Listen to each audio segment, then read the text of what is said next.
Have you ever looked at those armored reptiles and thought, wait, is that an alligator or a crocodile? Aren't they basically the same? Not even close.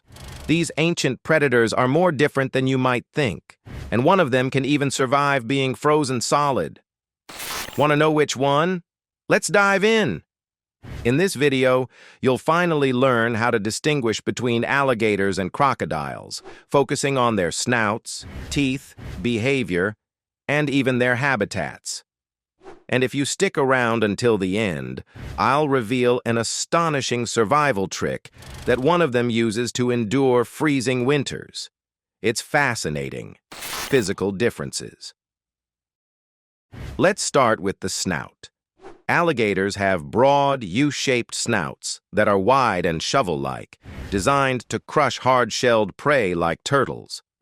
In contrast, crocodiles have narrow, V-shaped snouts that are more aerodynamic, making them ideal for slicing through water and catching slippery fish. Now, let's talk about teeth. When an alligator shuts its mouth, most of its teeth are hidden by the upper jaw.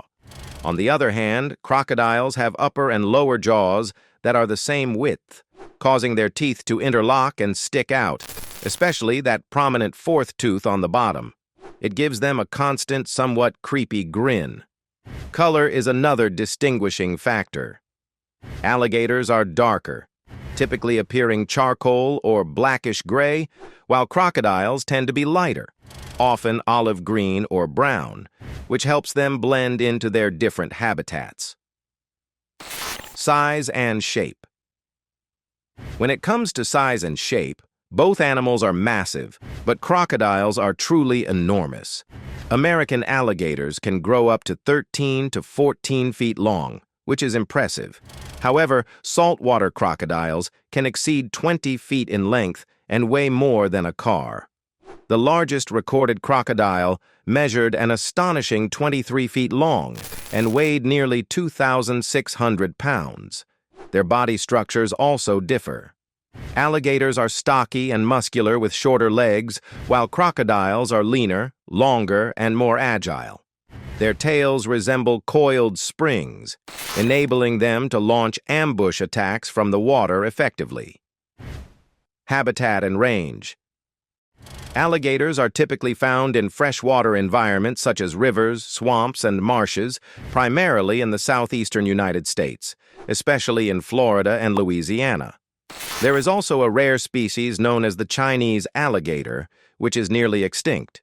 Crocodiles, on the other hand, are found in a variety of locations worldwide, including Africa, Asia, Australia, and the Americas. Interestingly, Florida is the only place on Earth where both alligators and crocodiles coexist. This is due to a significant difference. Crocodiles can tolerate salt water because they have salt glands in their tongues, while alligators cannot. If you're near the coast and spot one, it's more likely to be a crocodile. Behavior and temperament. Now let's discuss their behavior. Alligators tend to be more laid back. They are territorial, but generally won't attack unless they feel provoked or are protecting their young. This is why people in the southern United States can live near them without constant fear. Crocodiles, however, have a different temperament. Species such as Nile and saltwater crocodiles are known to be aggressive and unpredictable, often attacking humans. In fact, Nile crocodiles are responsible for hundreds of human deaths each year in Africa. Even the American crocodile, which is more cautious, is still more confrontational than an alligator. Meeting a large crocodile unexpectedly is an experience you would want to avoid. Species and population. Now that you've got the basics, let's delve a little deeper. There are over 20 species of crocodilians worldwide. Alligators consist of just two species, the American alligator and the extremely rare Chinese alligator. Crocodiles include more than 15 species, ranging from the massive saltwater crocodile to the smaller forest-dwelling dwarf crocodile.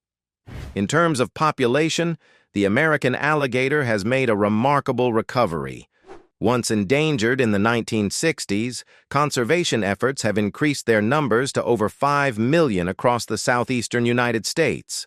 The situation for crocodiles is more complicated.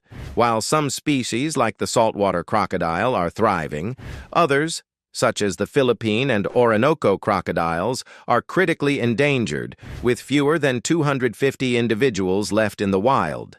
Habitat destruction, poaching, and conflicts with humans are driving these species closer to extinction. Wild survival facts. Now, here's where things get really interesting. Did you know that alligators can survive being frozen in ice? During harsh winters, alligators will float with just their snouts poking above the water, allowing the rest of their bodies to freeze in place. They enter a state called brumation, which is similar to hibernation, but for cold-blooded animals. Their bodily functions slow down, and they essentially just sit there, frozen, for days or even weeks while still remaining alive. Crocodiles, on the other hand, cannot endure this freezing process, but they have their own unique adaptations. For instance, they are unable to stick out their tongues. A membrane holds their tongues in place, which prevents water from rushing in when they thrash their prey underwater. Here's another fascinating fact. Both crocodiles and alligators swallow stones known as gastroliths. These stones help grind up their food and assist in maintaining balance underwater. It's like having built-in ballast, serving as a natural food processor at the same time. So, what's the verdict? If you see a broad U-shaped snout, hidden teeth, a dark color, and it inhabits fresh water, you're looking at an alligator. Conversely, if you observe a narrow V-shaped snout, visible teeth, a lighter color, and it thrives in salt water, that's a crocodile. Both are apex predators and play vital roles in their ecosystems. Alligators dig gator holes that provide shelter and water for countless other species, while crocodiles help maintain the balance of rivers and coasts by controlling fish populations and eliminating the weak. Whether you love them or fear them, these reptiles have dominated the swamps for over 80 million years, and they're not going anywhere anytime soon. If you learned something new today, please hit that like button, subscribe, and share your thoughts in the comments. What animal differences should we explore next? Should we compare grizzly bears and Kodiak bears, or crows and ravens? The choice is yours. Don't forget to check out our last video. What's the difference between bison and Cape buffalo? Until next time, stay wild.